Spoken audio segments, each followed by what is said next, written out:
stem cell ini ada yang dikenal sebagai edat.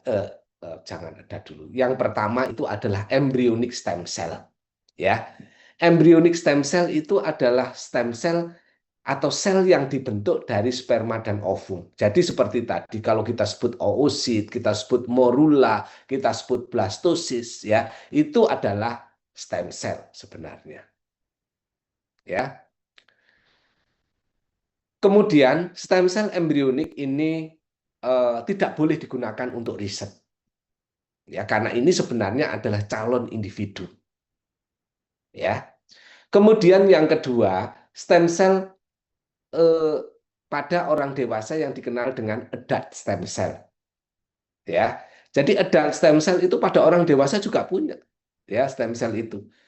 Biasanya disimpan pada lemak perut, ya di situ banyak stem cell, ya, dan bisa dipisahkan. Makanya pada pasien-pasien diabetes biasanya diambil stem cell-nya, kemudian digunakan bukan dipurifikasi ya, dipisahkan gitu, diisolasi sehingga tidak ada pengotornya, kemudian dikembalikan kepada tubuh pasien untuk mampu menghasilkan sel beta pankreas. Ya, dikembalikan pada pankreas ya, terutama pada Langerhans ya, kemudian di sana dia akan tumbuh menjadi sel beta pankreas.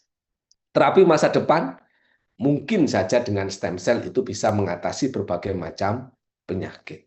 Ya, jadi itu. Itu pada orang dewasa. Nah, pada saat bayi baru lahir, itu ada juga yang dikenal dengan umbilical cord stem cell. Jadi stem cell yang ada pada tali pusat.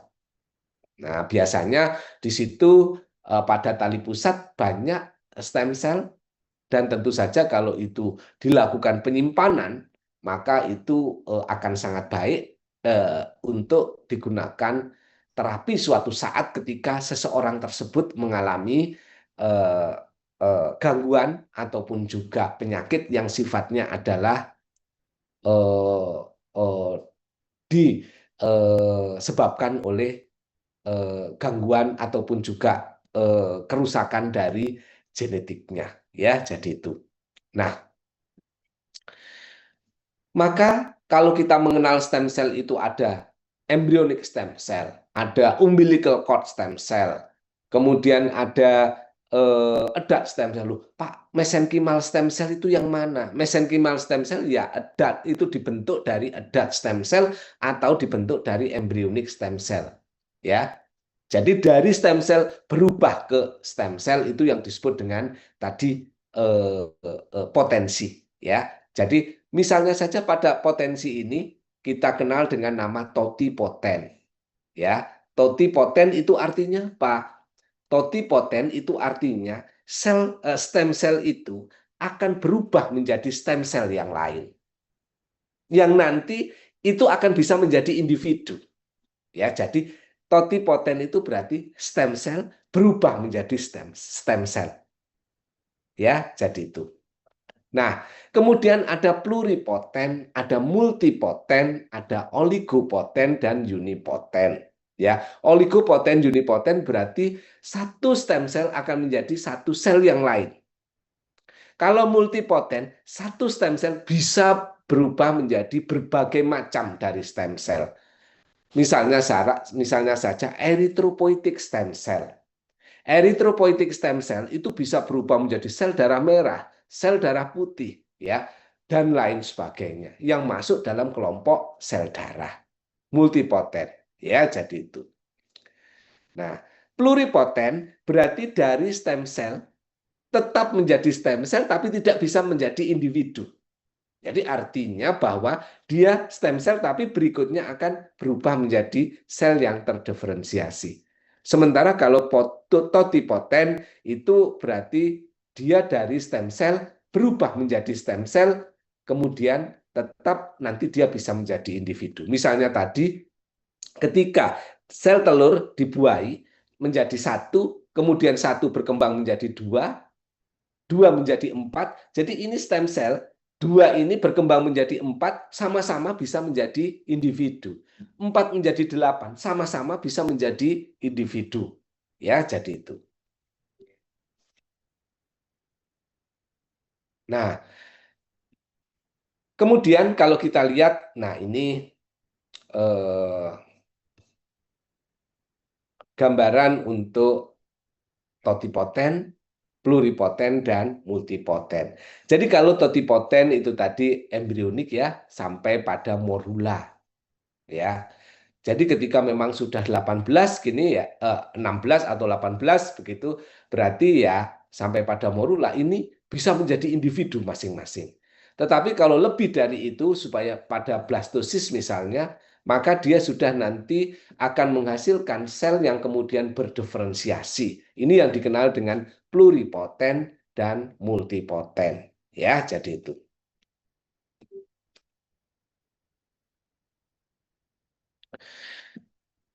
Oke, ini saya rasa sama dengan yang tadi ya.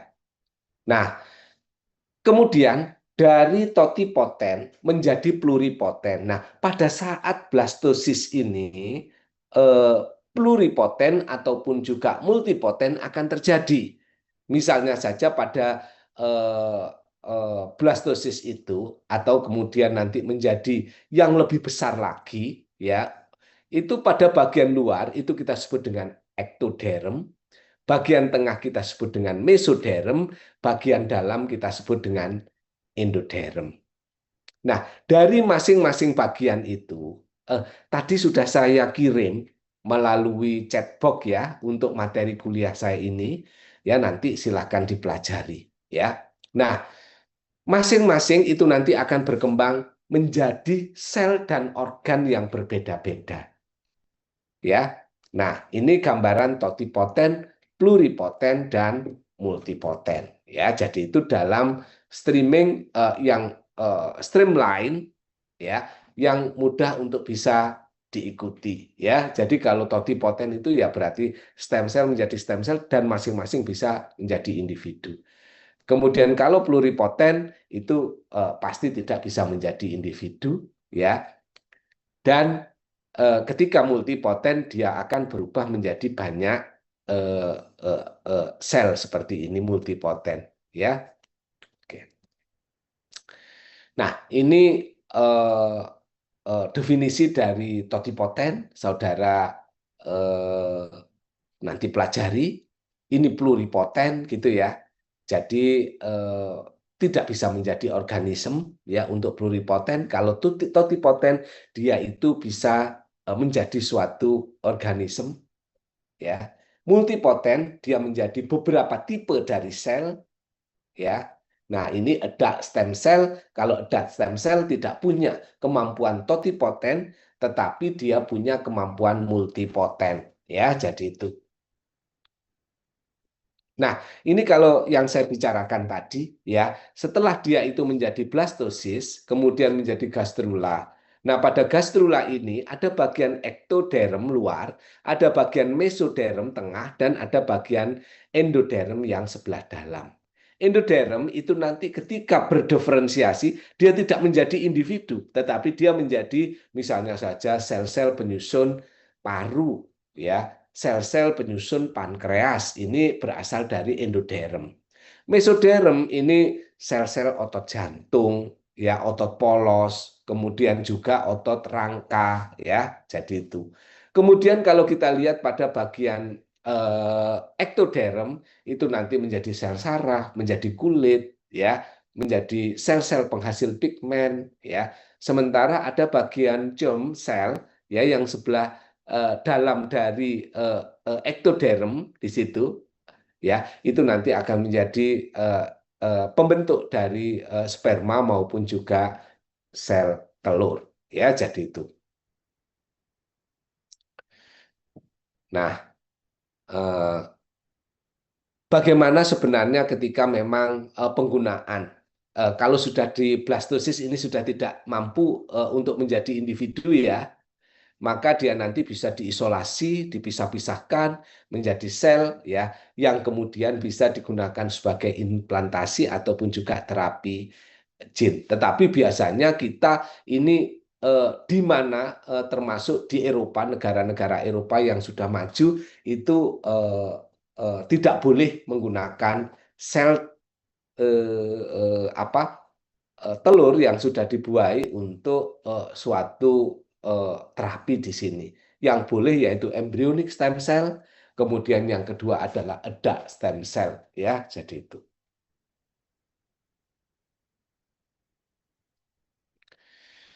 Oke, baik. Selanjutnya terkait dengan kematian sel, ya. Jadi tadi ada pertumbuhan, ya, kemudian ada pembelahan dan karakter dari sel-sel yang mengalami pembelahan, ya, dan yang terakhir yaitu kematian dari sel.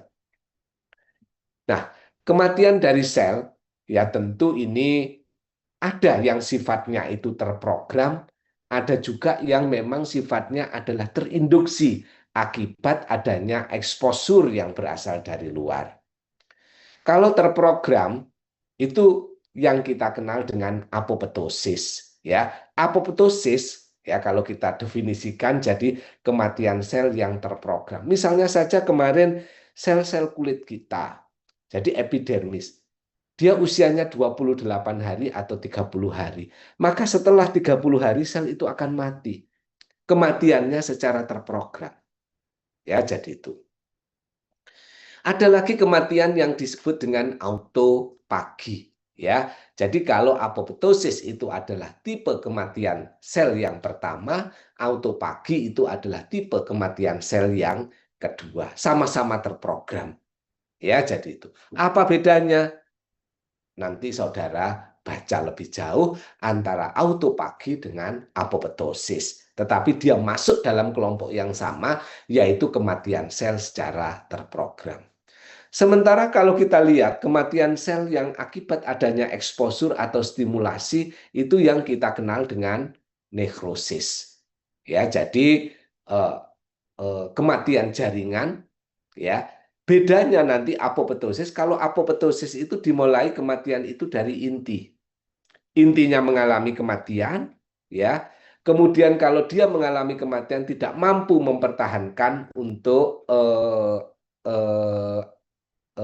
apa keutuhan dari membran sel, akibatnya nanti akan pecah membran sel dan di situ tidak akan merangsang imun sistem. Jadi inflamasi tidak akan terjadi pada apoptosis ataupun autopagi. Sementara kalau kita lihat pada nekrosis, ya, nekrosis itu nanti misalnya saja terluka, ya. Nah, ketika seseorang itu terluka, maka terinduksi untuk sel itu mati, maka di sana akan ada kematian akibat adanya nekrosis. Nekrosis, kematian itu dimulai dari membrannya. Ketika membran itu rusak, maka enzim protein yang ada di dalam sel akan bocor keluar, maka itu akan merangsang sel-sel inflamasi untuk datang ke sana. Akibatnya apa? Pasti akan ada inflamasi, pasti akan ada odem, ya, pembengkakan itu akan terjadi. Jadi ada perbedaan. Kemudian pada apoptosis tidak menyisakan sel-sel karena debrisnya itu nanti akan dihancurkan dan dibuang.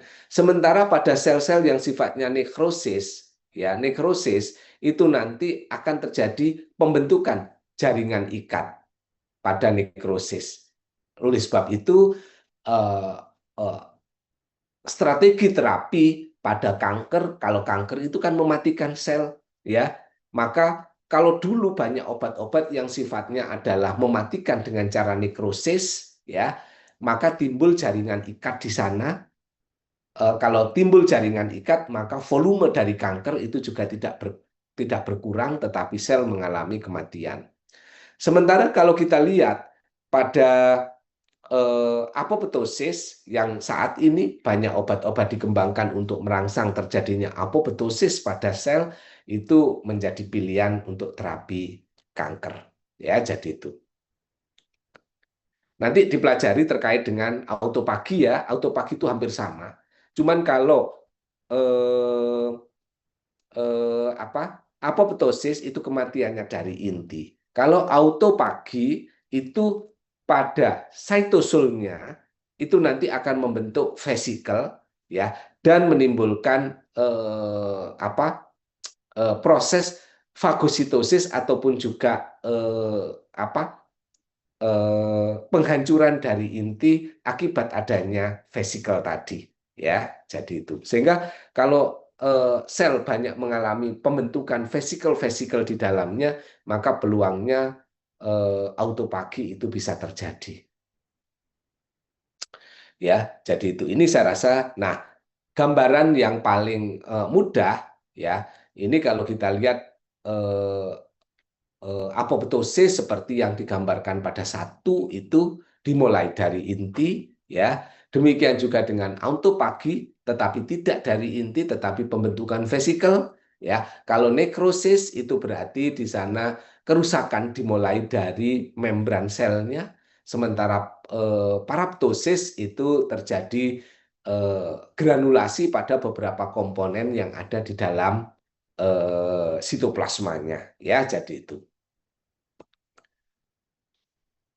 Saya rasa ini apoptosis seperti yang saya ceritakan tadi, ya. Yang bagian atas, yang bagian bawah adalah apoptosis, yang bagian atas nekrosis. Kalau nekrosis menyisakan inflamasi, radang, sementara kalau apoptosis itu tidak. Ya, jadi itu. Nah, ada lagi yang dikenal dengan anoikis, ya, kematian sel akibat anoikis, ya. Ini juga masuk di dalam program sel death, ya, kematian sel secara terprogram, ya. Ini kenapa? Karena memang ada biasanya sel itu akan terikat pada eh, eh, matriks di lingkungan sekitarnya atau dikenal dengan extracellular matrix. Ketika itu terputuskan matriks yang menghubungkan antara sel satu dengan sel yang lain, maka itu nanti akan menginduksi kematian dari sel yang terputus itu. Itu yang disebut dengan anoikis. Nah, jadi itu, ya. Kemudian saya rasa ini sudah tidak perlu. Nah, ini nekrosis, ya. Nekrosis ini sama seperti yang saya sampaikan sebelumnya, kerusakan yang dimulai dari membrannya akibat adanya stimulasi dari luar. Ya, jadi ini. Ya, gambaran ini kalau kita lihat, jadi dari membrannya mengalami kerusakan. Ada nekroptosis, ya. Nekroptosis itu nekrosis yang terprogram, ya. Nekrosis yang terprogram ini seringkali digunakan sebagai mekanisme, ya, ketika memang ada infeksi, apakah itu virus, ya, ataupun juga bakteria, ya.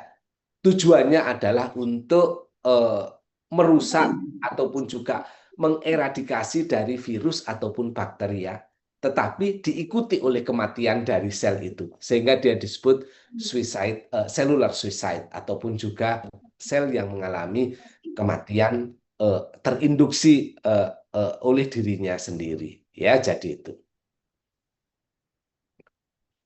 Ini nekroptosis, saya rasa. Kalau paraptosis, ya, itu juga kematian sel yang secara terprogram, ya, dan hampir sama tadi eh, eh, yang dimulai dari pembentukan vakul, ya, di dalam sitoplasma, ya.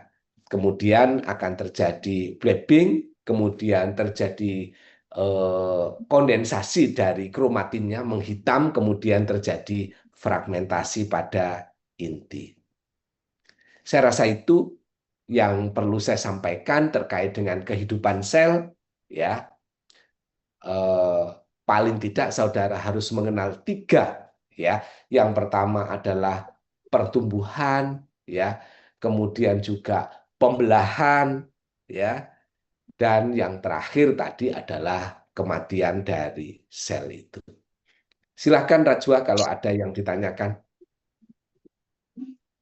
Mohon maaf Pak, saya izin bertanya. eh, di dalam nekrosis itu, apakah ada faktor utama yang mempercepat proses nekrosis pada luka, pada nekrosis, dan apakah kalau misal percepatan nekrosis itu membuat apa namanya kematian jaringan, itu apakah seorang pasien itu harus diamputasi, Pak? Kian. Ya, ya. Jadi ketika memang ada nekrosis, ya, apakah itu nanti perlu dilakukan amputasi atau tidak? Maka tergantung dari eh, apa keadaan dari injury ataupun luka itu.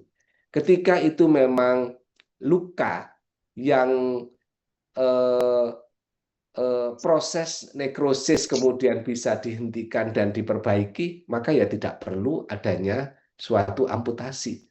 Tetapi pada pasien-pasien, misalnya saja pada gangren, pada pasien-pasien diabetes mellitus. Pada pasien diabetes mellitus, kemudian ada ulkus pada pedis, ya, jadi ada peluka pada eh, kaki, ya, ulkus ya pada kaki, ya. Terus kemudian di sana ada suatu infeksi. Infeksi ini biasanya anaerob, ya. Dengan demikian pasti tingkat kesulitan untuk eradikasi dari infeksi akan lebih sulit. Kalau bisa teratasi dengan antibiotika, kemudian infeksi itu bisa dihentikan, maka tidak perlu amputasi. Tetapi jika infeksi tidak bisa dihentikan, ya, terus kemudian itu akan berlanjut, ya, kalau tidak diamputasi bisa menimbulkan sepsis. Jadi kuman akan kemana-mana mengikuti aliran sirkulasi sistemik. Ya, itu yang biasa dikenal dengan sepsis. Nah, untuk menghindari itu ya harus dilakukan amputasi.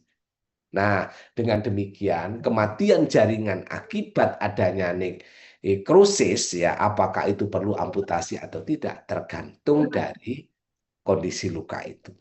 Kalau kondisi luka itu bisa diatasi, maka tidak perlu amputasi. Pada keadaan diabetes, ya, diabetes tertentu yang peluang terjadinya infeksi itu sangat tinggi, maka amputasi itu menjadi alternatifnya. Itu ya, Rajwa ya.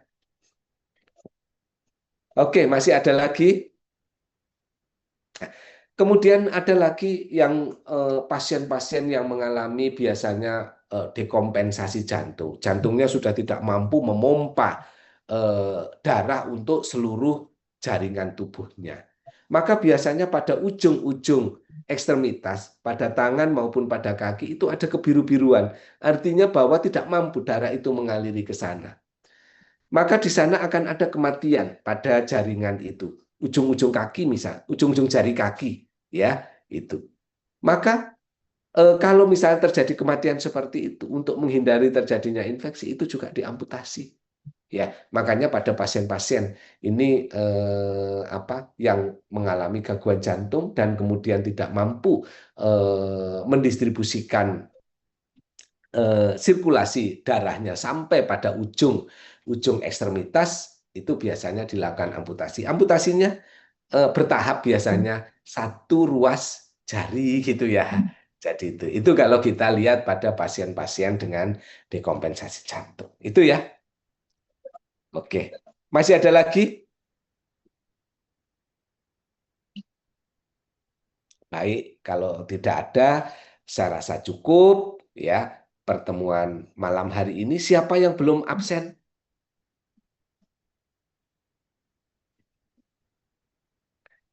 Ada yang belum absen?